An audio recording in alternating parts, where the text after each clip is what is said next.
চলে এলাম উদয়পুর বিচে, দেখো সমুদ্রের ধারে। কিন্তু এখন সমুদ্রের জল যেহেতু অনেকটা নিচে রয়েছে, সেই জন্য কিন্তু দোকানপাট সব নিচেই রয়েছে। গরমটা একটু কম আছে। বাকি এখান থেকে বাইক রেন্ট নিয়ে ওই কাঁকড়ার ওখানে যাওয়া যায়, যেখানে কাঁকড়া থাকে বেশি। জল অতটা অব্দি আসবে, এখন আসবে না, পরে আসবে, দুপুরবেলা আসবে। এখন ভাটা চলছে। এই যে ছোটো ছোটো কাঁকড়া রয়েছে এখানকার, কুচকে কুচকে কাঁকড়া, এগুলো যখন জল চলে আসবে আবার চলে যাবে। একদমই সমুদ্রের ধারে চলে এসেছি, দীঘার একদম পায়ের মধ্যে এসে টুমটুম করে বাড়ি খাচ্ছি। জুতো হাতে নিন, আর জুতো ভেসে যাওয়ার চান্স থাকে।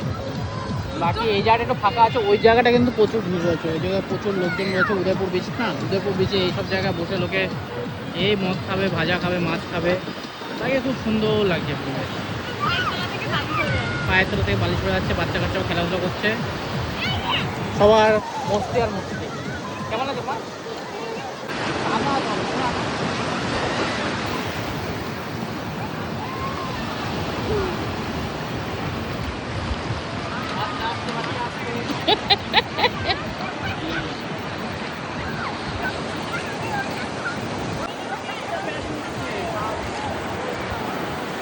কিছু দেখতে দেবো।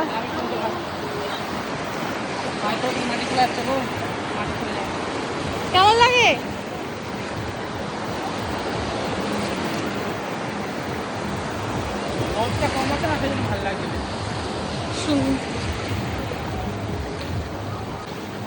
সমুদ্রে যাচ্ছ তুমি? সমুদ্রে যাচ্ছ?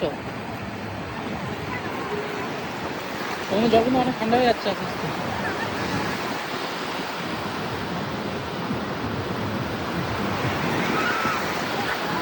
শঙ্কর মাছ, এ দেখো ছোট শঙ্কর মাছ দীঘার সমুদ্রে। না না, মারবো না, তুলে দেখি। এই দেখো কি বড় মাছ, দীঘার সমুদ্রে।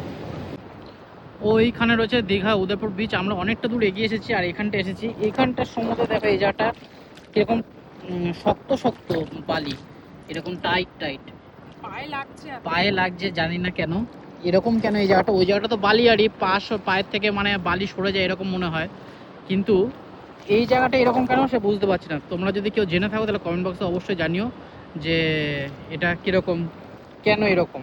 বাকি এখানে ঝিনুকও দেখা যাচ্ছে, দেখো প্রচুর শক্ত বালি, পায়েও লাগছে। এই জায়গাটা এরকম কেন? এখানে বাই দ্য ওয়ে জেলেরা মাছও ধরছে দেখা যাচ্ছে ওইখান থেকে। আর তার সাথে সাথে বক পাখিও রয়েছে। ওই জায়গাটা মানে বেশি গভীর না। হ্যাঁ, ওই জায়গাটা বেশি গভীর না। রোদ উঠেছে কিন্তু বেশ সুন্দরই লাগছে। এই হলো উদয়পুর বিচ। আমি কোনো ড্রিঙ্ক ট্রিঙ্ক করি না, সেই জন্য কিন্তু খাচ্ছি ডাবের কচি ডাবের জল, একদম হেভি সুন্দর।